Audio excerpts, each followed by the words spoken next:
So what is fractional product leadership? Well, it's a relatively new term that's evolved actually from the world of finance and CFOs who would come into a growing business and help them out on a part-time basis when they were perhaps going through an investment round. And that type of working has now expanded into lots of different disciplines and fields, including product management. And the idea behind it is that for companies that don't necessarily need a full-time leader, because certainly startups and scale-ups are perhaps at a point in their journey where they really don't need somebody full-time looking after the product strategy and roadmap and doing that piece of work, but they definitely would benefit from having the expertise of somebody doing that.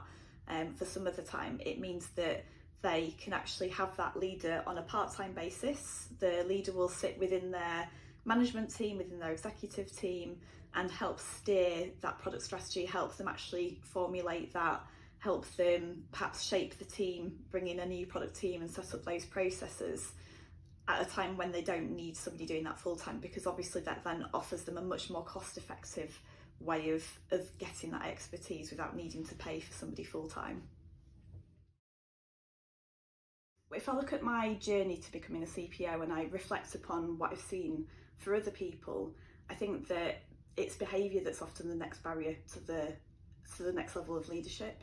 And for me, that was doing things like learning about which battles that I need to fight. For other people, I've seen that being things like thinking about getting your communication to the right level for that audience so that you're not communicating in too much detail for the audience, for example. Or it might be learning where not to compromise and where to hold firm and fight the corner on something. So I think it's really learning about what that is for you, because it's going to be different for everybody, and then ideally working with somebody who can give you that honest feedback and honest coaching to help you work on that and improve on that. And then I think the next piece is learning to be more strategic and really understanding the mechanics about the business. So how is it invested, and what impact does that type of investment and the cycles investment have on the goals of the business and how it needs to operate? How do the other departments operate and what are their financial goals, and how does your department drive that for them? So it's really around being broader than just your team. It's around really understanding how the business operates as a whole. So the differences between startups and enterprises. I think the first thing thinking about this is there's often the perception that as a PM you need to work for a certain type of company to have the true PM experiences, whether that's working for a FAANG company and one of the really big names, or whether that's working for a startup and being in that environment. And really I think it's around finding the set of challenges that you most enjoy working with, because there's different challenges in both of those types of organisation. I think working in an enterprise organisation, as the product person in particular, a lot of your role becomes around managing stakeholders. There are just so many people in that organisation. A lot of your time is just spent aligning stakeholders, really making sure everybody's aligned on the vision and the purpose of the work that you're doing, and making sure that you're bringing them along that journey with you. And I guess the positive thing in working in a big organisation is that you often have a vast team of really expert people to work with. So you've got people whose specific skill set is on user research, for example, or on content writing, for example, and it means that you can produce some really high quality, excellent work because you're working with people who are very specialist in those topics. I think contrasting that with a small company, often you're working within a very limited budget, so you've got less certainty and less skill sets to work with, and that means that as a product person you're likely to be leaning in to different disciplines. So you might not be a user researcher, but you might need to lean into that a little bit, and you might not be a UXer, but you might be even leaning into doing some wireframes and things like that. So you tend to be a lot broader in your skill set, and sometimes that will work for people, sometimes it doesn't. I think the other difference is it's a lot easier to implement change. So you're not spending much time on stakeholder management because there's not many stakeholders. You can get everybody in a room together easily because there's only a few people. So everybody already knows the direction of the company and the goals. So it's a lot, you don't need to do that piece to inform people of that and bring people along, they're already there. So it's more around how you actually work within the limited resources that you have. I think this is, interestingly, I've worked on a lot of improvement programs and even transformations in terms of agile ways of working, and this is a question that comes up so often. So what does perfect look like? What does good look like? And I think the answer to that is there isn't a perfect. It's around finding the best possible solution for the context of your organisation, the skills that you have on the team, the products that you're building. So I think really it's around obviously understanding the principles of Agile, the ways of working, understanding Kanban principles around how work best flows through a team so that you can maximise your productivity, but then taking that and tailoring it to your context and understanding how to apply it to your context. And some of that is trial and error. It's around trying something, evaluating how that's going, and then improving it, because actually no two organisations are the same, and what works for one place isn't going to work for the next one. So really it's around that experimentation piece and the reflection piece, which obviously is often built into those agile working practices so that you are inspecting and adapting that process.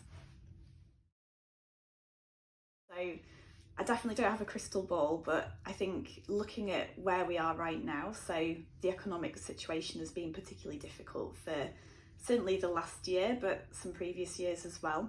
And so as part of that, as a product manager and as a product leader, it becomes even more important to understand how the work that we do impacts the company's performance, and not just understand that, but really be able to articulate that to our leaders and exec teams around the work that our teams are doing and how that's going to impact and tie to our company goals.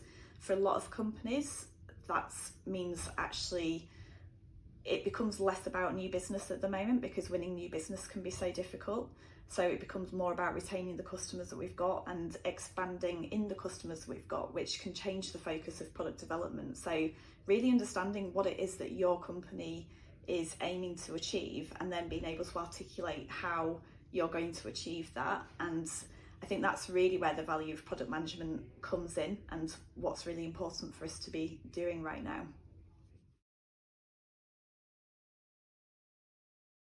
Yeah, so the impact of AI on product management. Well, AI is an immensely interesting field.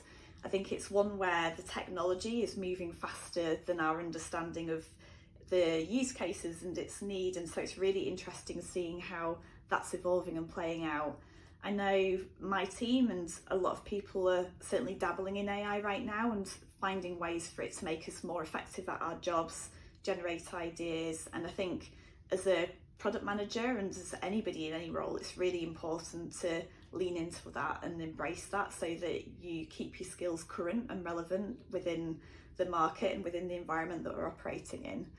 I think there's also comes with that a bit of a fear sometimes that maybe AI will replace all of our roles, and you know, I can never say never, maybe that will happen a long time in the future, but I think we're probably fairly safe for now. I think it's really interesting looking back at patterns where this type of technology advance has happened in the past. So if you think about when the internet was invented, for example, there were a lot of fears that the internet would make many people redundant. So for example, that we wouldn't need shops anymore, and that we wouldn't have any in-person retail. And whilst there has definitely been an impact on that, what's happened is that we've just evolved, and the nature of work has changed slightly, and the nature of how business operates has changed slightly. So whilst there were some redundancies, the advent of the internet actually created more jobs than we lost overall. So things evolve and change, but I don't think they shift as perhaps dramatically as we sometimes fear. Yes, keeping up to date with the product field can be pretty challenging because it's such a broad topic. There's so much to learn, and it's constantly evolving as well. I think I've met quite a few product managers in the past who've been really overwhelmed by it, and they're kind of saying things like, oh, I listen to podcasts on the tram, I read a book at lunch, listen to another podcast on the way home, and then I read another book or watch a video. And actually trying to kind of pack as much learning into a short space of time is a very valiant effort, but actually what I find is a better way of doing it is to pick a topic that you want to learn about and then read a couple of sources or listen to the podcast, however you prefer to learn, and then actually apply that to your situation, try something out, because you retain that knowledge far more by actually experiencing it yourself. And you probably, if you're reading 5 books, you probably, by the time you've read the 5th book, you're not going to really remember 90% of what was in that first book. But what you will remember is, oh, I actually tried out hypothesis testing and this is what I found.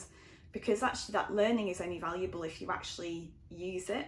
It's all very well kind of having a lot of knowledge, but it's only useful if you're actually applying it to your day-to-day situations, using it to make yourself more effective at work. So definitely picking a topic and not panicking about it, just trying to apply it to that context. So resources that I use, it really is a wide range of resources. So I think anything from reading books, there's a lot of books on product management out there. There's a lot of lists. If you look on LinkedIn, there's always somebody posting lists of product management books to read. I think Inspired by Marty Kagan is probably the most well-known one, and that's often the one that people start with. And then I think attending meetup events can be really helpful. So I actually run Product Tank Manchester, but there are product tanks all over the world that you can attend, and it's a really great way of hearing speakers on the topic and hearing what other companies are doing and other techniques and tools people are using, but also socialising with other product managers. And it's a really good opportunity that if you're actually struggling with something, you can ask somebody a question, and that can be a really good way of learning in terms of actually having a bit more of a kind of one-on-one. What did you do? How did you approach that situation? I think conferences are really great things to attend as well if you can. It gets you out of your day-to-day, and it actually gives you the opportunity to actually feel quite inspired by the talks that are there and by the other people that you meet.